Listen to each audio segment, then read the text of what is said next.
¿Tienes el control? ¿No sientes una ira descomunal? ¡No! ¡Siento una ira normal! Cuando te duermes, vuelves a transformarte en Jen. ¿Lo de la bocina era necesario? Para echarme una risa, sí. Hi, I'm Berta from Cartelera, Spain.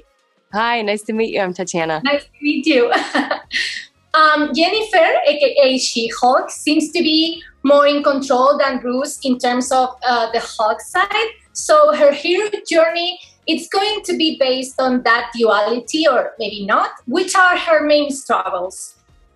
I feel like her struggle is less with the sort of overwhelming emotion of being a Hulk or the loss of self that happens with being a Hulk, and it's more of her loss of who she is as Jen, and kind of more a loss of like the life that she had planned for herself.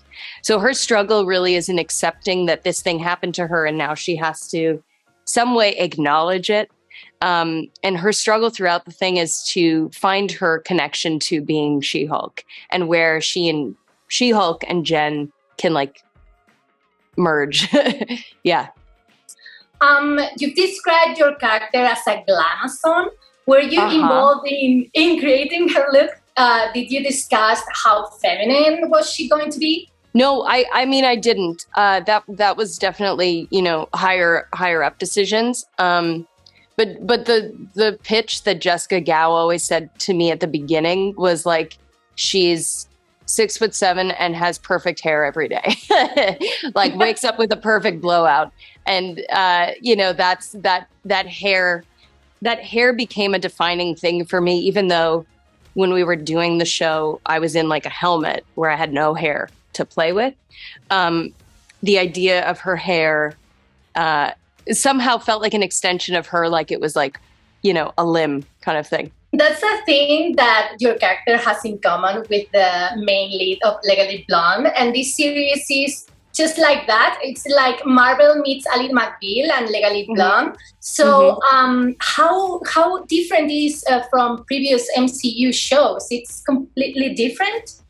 Yeah, it's totally different. I mean, there's definitely like a comedy that we've seen throughout the MCU, like, woven in with Ragnarok and all those great, Taika Waititi movies. And WandaVision had like a real comedic tone to it as well. But this one has like more of a sitcom kind of procedure, like legal comedy thing to it. And I did rewatch Legally Blonde, which I love and I've seen 20 plus times.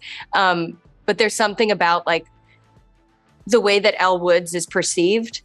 She's seen to be one thing, and she really is so much deeper than that and so much more than that. So there is kind of a connection there that even though She-Hulk is a very different presenting person, and Jen is definitely not as like cool and popular as Elle Woods, there's definitely like a sense of like there's something deeper in there. The series is aware of how part of the male fandom reacts to female superheroes.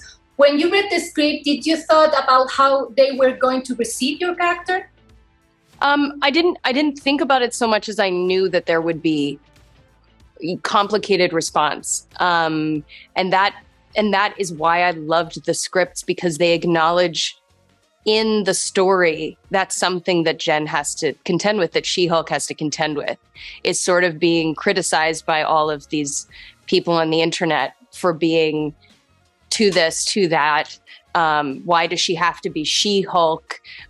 We already have a Hulk. We don't need a female Hulk. All of this stuff, it's built into the script.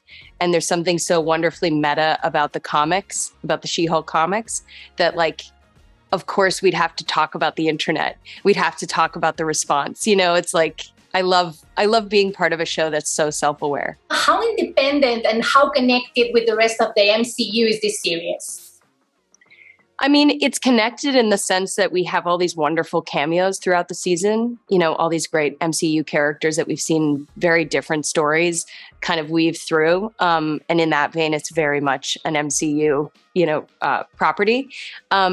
But at the same time, it does feel like, because Jen is so resistant to the world and so antagonistic towards like accepting it, there's this like, she's always kind of wrenching the show back into like, no, this is like, she says it in the pilot, she's like, lawyer show. That's like what she wants it to be, and it never quite stays there.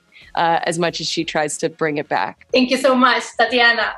Thank you. A la gente solo le importa porque represento a Emil Blonsky. Yo creo que es porque piensan, mira, una tía verde. Jen, haz lo tuyo. Mierda, me encanta este traje.